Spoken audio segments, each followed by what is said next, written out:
Hey guys, welcome to Gen Z teacher. तो आज से हम एमएड सेकंड सेमेस्टर के जो प्रीवियस ईयर पेपर है, यानी जो 2022-23 में हुआ था, उसके प्रीवियस ईयर एग्ज़ाम पेपर्स को सॉल्व करेंगे। तो पहले पार्ट में हम 25 क्वेश्चन ही करेंगे, फिर अगले पार्ट में उससे नेक्स्ट ऐसे ही हम अपनी 3 वीडियोस में 75 क्वेश्चंस अटेम्प्ट करेंगे। ये एग्ज़ाम पेपर राजा महेंद्र प्रताप सिंह स्टेट यूनिवर्सिटी अलीगढ़ का है। अगर आप RMPSU या फिर आगरा यूनिवर्सिटी DVRU यूनिवर्सिटी से भी हैं तो भी ये आपके लिए हेल्पफुल रहेगा। अगर आप किसी और यूनिवर्सिटी से हैं तो आप अपने सिलेबस के अकॉर्डिंग भी इस एग्ज़ाम पेपर को देख सकते हैं। इससे आपकी कुछ प्रैक्टिस हो जाएगी। तो स्टार्ट करते हैं। तो पहला क्वेश्चन है, what is the purpose of educational technologies? शैक्षिक तकनीकी का क्या उद्देश्य है? To increase students enrolment and school in school, ये भी हो सकता है। To improve teaching and learning, ये भी हो सकता है। To reduce the number of teachers needed, ये नहीं हो सकता।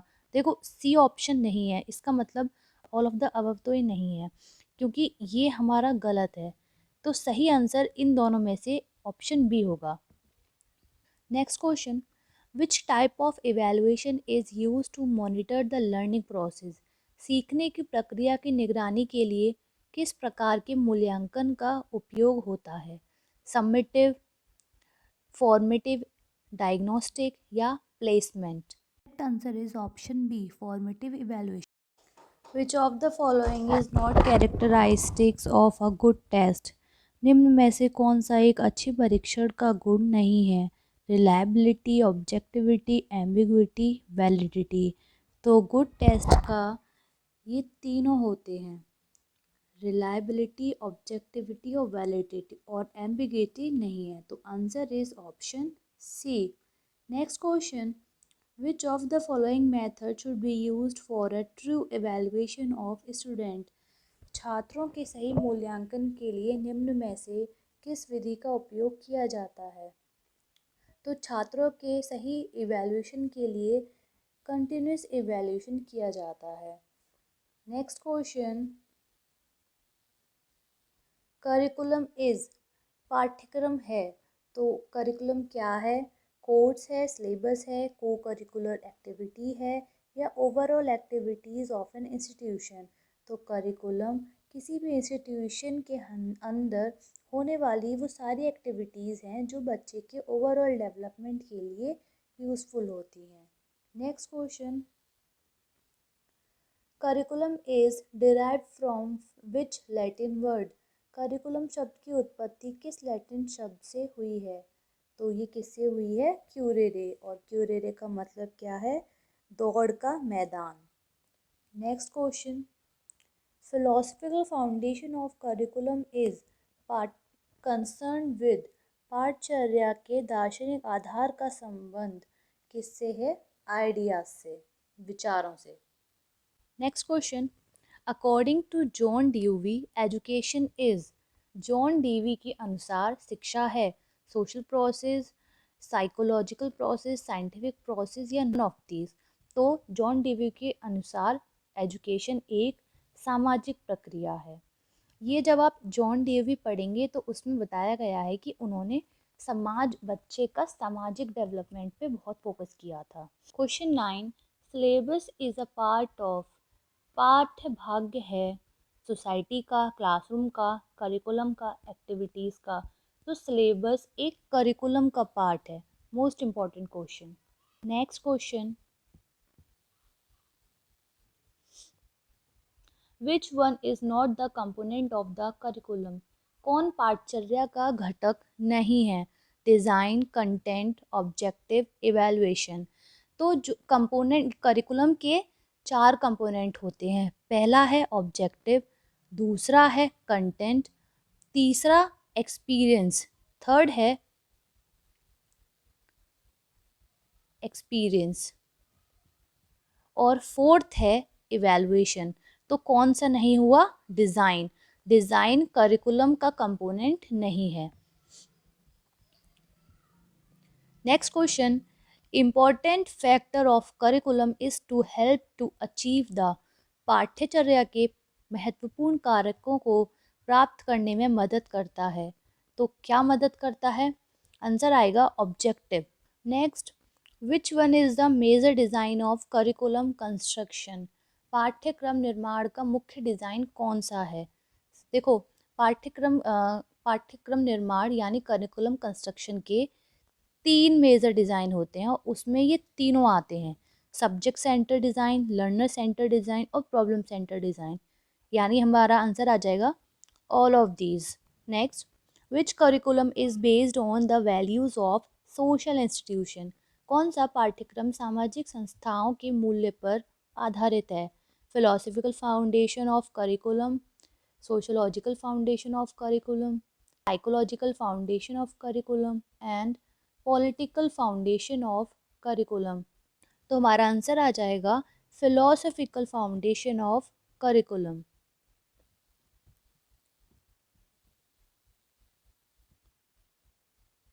Next question, in which design the main focus is on the issue of actual life and society?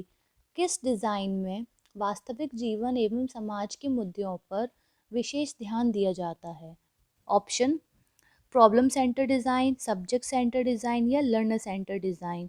तो लाइफ की जो इश्यूज़ या प्रॉब्लम्स के लिए जो फोकस किया जाता है वो प्रॉब्लम सेंटर डिज़ाइन में किया जाता है।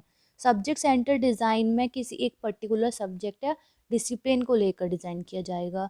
और लर्नर सेंटर्ड, जिसे हम चाइल्ड सेंटर्ड भी बोलते हैं, तो एक बच्चे को लेकर डिज़ाइन किया जाएगा। Next question, major concern of curriculum is? पाठचर्या का प्रमुख सरोकार है personal satisfaction, change in individual behaviour, preparation of service. तो जो आंसर है इसका है change in individual behaviour. Major concern curriculum का क्या होता है? किसी एक बच्चे के व्यवहार में परिवर्तन। और परिवर्तन कैसा होना चाहिए? पॉजिटिव परिवर्तन। Next, need of learner are paid little attention to. विद्यार्थियों के आवश्यकताओं पर कम ध्यान दिया जाता है। Learner centre design, subject centre design, both A and B, none of these. तो हमारा आंसर क्या आएगा? लर्नर्स पर कम ध्यान दे रहे हैं तो वो सब्जेक्ट सेंटर्ड में दिया जाएगा। लर्नर सेंटर्ड तो होता ही चाइल्ड सेंटर्ड है, यानी बच्चों के लिए ही होता है। Next, who said plan is a sorry who said curriculum is a plan for learning? किसने कहा पाठ्यक्रम अधिगम योजना है? टाइलर की, बाबा की, व्हीलर की और कर की। तो ये डेफिनेशन है टाबा की। Next question, students needs and interest are important in? छात्र की ज़रूरतें और रुचि महत्वपूर्ण हैं। Historical foundation, sociological foundation, psychological foundation या इकोनॉमिक? तो स्टूडेंट नीड्स और इंटरेस्ट की बात करते हैं हम साइकोलॉजी में, मनोवैज्ञानिक नींव पाठ्यक्रम में। Next question, on which basis of curriculum the educational objective are determined? पाठ्यक्रम के किस आधार पर शैक्षिक उद्देश्यों का निर्धारण किया जाता है? तो देखो, एजुकेशनल ऑब्जेक्टिव्स हम बच्चों की साइकोलॉजी को देखते हुए करते हैं। Next question, arrange the steps of curriculum development in order. Curriculum development, पाठ्यचर्या विकास के सोपानों को क्रम में व्यवस्थित कीजिए। तो सबसे पहले क्या आएगा हमारा? सबसे पहले हमारा आएगा हम एम्स को सेलेक्ट करना। सबसे पहले हम अपने एम्स को सेलेक्ट करेंगे, उसके अकॉर्डिंग हम अपने कंटेंट को सेलेक्ट करेंगे और उसके लर्निंग एक्सपीरियंस को। थर्ड हमारा आ जाएगा कंटेंट को ऑर्गेनाइज करना। और फोर्थ में हमारा आ जाता है इवैल्यूएशन। तो आंसर हमारा क्या हो जाएगा? Option D. Next, which basis of curriculum methods of teaching are decided? पाठ्यक्रम के किस आधार पर शिक्षण विधियाँ निश्चित की जाती हैं? तो किस बेसिस पे?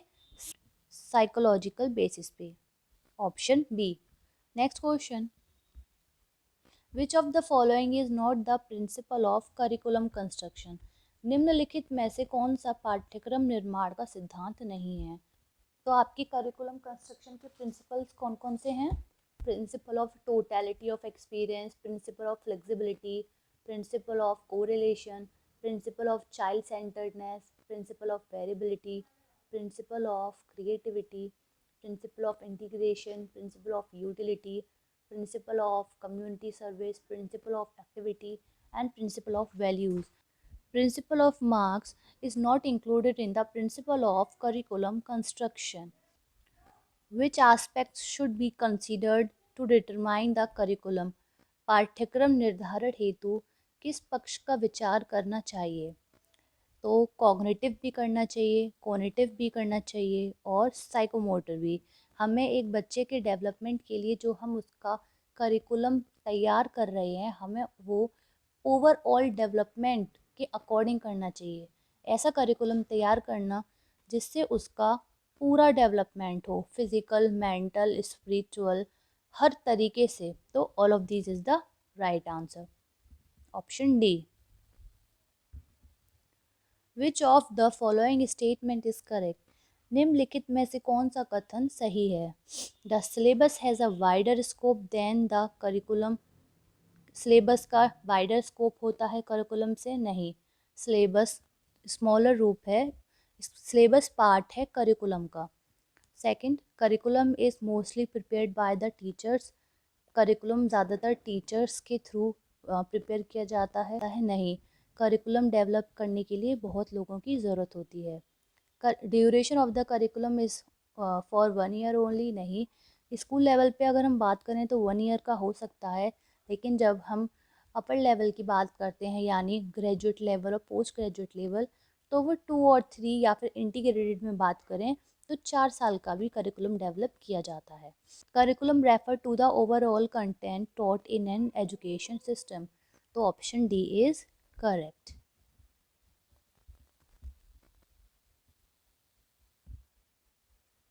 Who is the writer of curriculum process? पाठ्यक्रम प्रक्रिया के लेखक कौन है? Tyler, Wheeler, Freud, John Dewey. तो इसका आंसर है Wheeler. Wheeler is the writer of curriculum process. अब देखो बुक्स ये हैं, अगर एग्ज़ाम में और भी कोई राइटर और उनके बुक्स आ सकते हैं तो हम देख लेते हैं। व्हीलर की बुक हम पढ़ चुके हैं, करिकुलम प्रोसेस। टाइलर की बुक है basic principles of curriculum and instruction. John Dewey की बुक है the child and the curriculum, ये बहुत इंपॉर्टेंट है। जॉन केयर की बुक है चेंजिंग द करिकुलम। सो आप इन बुक्स को नोट डाउन कर लीजिएगा, ये बहुत ही इंपॉर्टेंट है, आपके एग्ज़ाम में आ सकती है। सो फ्रेंड्स, इसके आगे की क्वेश्चंस हम नेक्स्ट क्लास में करेंगे। अगर आपने चैनल सब्सक्राइब नहीं किया है तो सब्सक्राइब ज़रूर कर लीजिएगा। आई होप आपको वीडियो पसंद आई होगी, तो लाइक ज़रूर करिएगा और अपने क्लासमेट्स के साथ शेयर ज़रूर करिएगा। क्यों, और आपको जो भी डाउट है क्वेश्चंस में या आपको कोई ऐसा क्वेश्चन लग रहा है कि इसका आंसर ये नहीं कुछ और होना चाहिए था, पर्टिकुलर टॉपिक आप और ज़्यादा डिटेल में पढ़ना चाहते हैं, तो कमेंट करके मुझे ज़रूर बताइएगा। बेल आइकन को प्रेस कर लीजिएगा ताकि आपको इसकी जो नेक्स्ट पार्ट आने वाला है वो आपको पता चल जाए। So thank you.